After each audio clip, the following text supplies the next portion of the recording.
दायो जाथाया जादों जाहैबाय जोंनिया आंनि बिदा असेनि हिन्जाव बिबाजै जायो आंनि फंबाय उन्दैसिन दा घटनाया जादों जाहैबाय बिसोरो लाइमुथियाव फामु जाहैनाय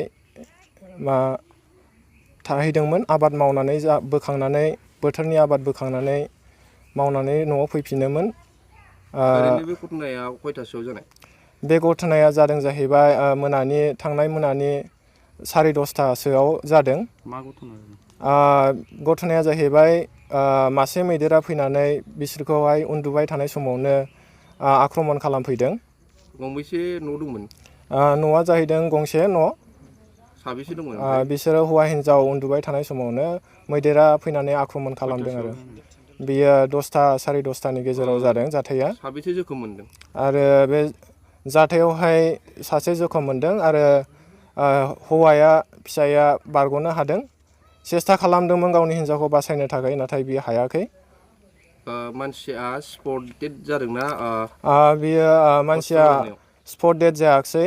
माने जोङो थांनानै इमिडियेटलि मिथिनाय लोगो लोगो खौरांखौ मिथिनाय लोगो लोगो जोङो थांदोंमोन आरो गोथाङै दंहैयोमोन। ओमफ्राय जोङो 108खौ कल खालामदोंमोन नाथाय जोङो कन्टेक्ट मोननो हायियावलाय जोङो गुबुन प्राइभेट गारिखौनो लानानै जोङो कन्टेक्ट खालामलायनानै लानाय फैनाय जादों आरो लामा ससेयाव जिउखौ हगारनो गोनां जादों आरो। बेबायदि जाथाया जाबाय थायो नामा?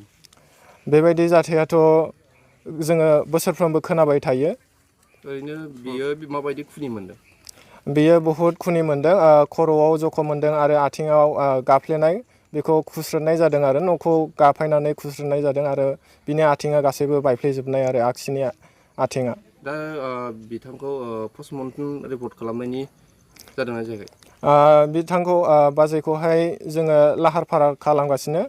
दा पुलिस बिफाननि खौरां लानानै जोङो बेखौ आगान सुरदों। दा नोंथांमोना मा खालामनो सानदों बिनि सायाव बे जिखिनि खैफोद जादों? बेजोंनो आङो मिथिहोनो सानदोंदि जाहाथे बे जाथायफ्रा जेब्लायबो रैखाथि सुबुंफोरखौ हेफाजाब होनो थाखाय आङो जोंनि गभर्नमेन्ट जोंनि ओनसोलनि गासै बेंगिरिफोरखौ एसे मदद होजानो लुबैदों। बिनि सायावहाय जाहाथे अनसुंथाइखौ मोनो। न'खरनि बिगोमा बिफाया बियो हेन्डिकेप, बियो रायनो रोङा आरो बुंनोबो रोङा, खोनाया, बबा जाहैबाय आरो गथ'फोर थालांदों जाहैबाय 3 आरो हिन्जावसा सासे, गासै 4। थागिबि गामिया जाहैबाय सेरफांगुरि,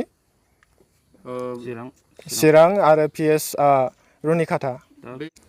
दा जोङो बेखौहाय पुलिस बिफाननिफ्राय लाबोनानै पस्टमर्टेम खालामखांनायनि उनाव जोङो जोंनि जेरै नियम बायदि दङ बेखौ जोङो फबनाय जागोन। जाथाय थिलियाव बन बिफाननिफ्राय सहैनो हादोंना हायाखैमोन? जाथाय थिलियाव बन बिफाननिफ्राय रावबो सहैनो हायाखै। बे न'खरावहाय बे जाहैबाय जुवेल हाज'वारि आरो बिनि बिसिया निबासि हाज'वारि। बिथांमोना बेवहाय हा खम हिसाबै, एसेल' हा हिसाबै माइ गायखांनानै बियो फामु सुरुबैहाय रानिकाटानि सिङाव थानाय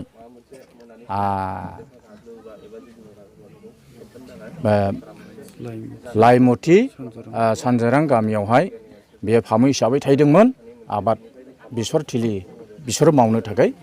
दा भाग्यक्रमै बिहा गाज्रि भाग्यआ थांनाय हरनि 9:30 10:30 टाइमावहाय बियो मासे मैदेरा फैनानै बिनि न'खौ सिफायो आरो बिनि जुवेल हाज'वारिनि बिसि निबासिखौहाय बेवहायनो हमनानै खुस्रोदो आरो बेवहायनो जखम एकदम गोब्राबथार जखमै बेयाव आथिङाव गाफ्लेजोबो आरो खर'आव गाफ्लेयो।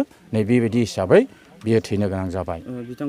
बिथांखौहाय माने ओरै न'आवहाय खबर होफैनाय हिसाबै, न'आव खबर मोननाय हिसाबै हागु दागु थांनाय जादोंमोन। ओमफ्राय बे गामिनि मानसिफ्रा बाननानै ससे लाबोदों। ओमफ्राय गारि नागिरनानै गारियाव थिखांनानै लाबोदोंमोन हस्पिटालाव लांनो होननानै। नाथाय बङाइगाव हस्पिटालाव लांनो होननानै लाबोदोंमोन, खिन्थु लामा गेजेरावनो बियो थैनानै थांबाय। दा थैनाय हिसाबै हस्पिटालाव लांनाय जायाखिसै, बेखौ डाइरेक्ट न'आव लाबोनानै दोनफैनाय जाबाय आरो। बिथां थैनायनि फिसाया माबाफोर उसुबिदा दङ देहा? बेयो बबा, रायनो रोङा, दा बेबो दंफायोमोन। न'खराव फिसाफ्रा साबेसे? दा न'खरावहाय फिसाफ्रा 7 नामा? 4। साथाम फिसाला सासे फिसाजो। दा नोंथांमोना गामिनि जानानै जों गामिनि जानानै बहुद दुखित माने एसे गैजायै न'खर हिसाबैहाय बियो माब्रैहाय आबाद खेथि मावनानै एसे न'खराव फिसा फिसौ फोरोंनाय बा न'खरखौ खांनायावहाय बिराद एसे गोब्राब जानानै फैदों। बेनिखायनो जोङो गामिनिफ्राय जानानै सरखारनियाव बा माबा मोनसे संगठननियावहाय जों एसे अनुदानफोर मोनो नामा जोङो एसे बेखौनो लुबैदों आरोखि।